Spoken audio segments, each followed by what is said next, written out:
Hi guys! It is Wednesday. Hello! Higa pa yung kay Masuga. So, naglalakad lang po kami papunta sa bank. Meron kaming appointment at 4 PM. Anong oras na ba? Wala, doon na sabay alabs. Mag-taxi daan kita. Yeah.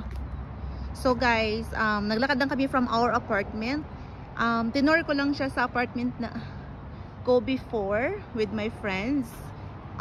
It was July 1st, 2014 when we moved in here. Nakita nyo yung ano? Yan. Yung may aircon niya.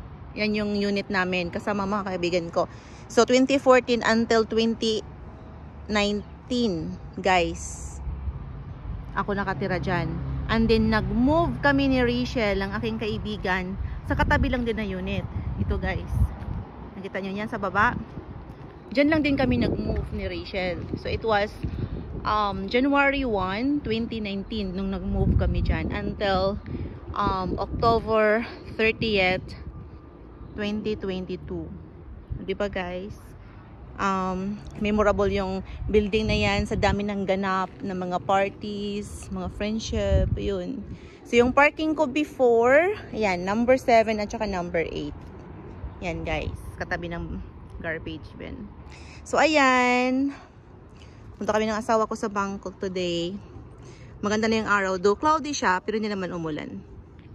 Loves, come here na. Bye guys.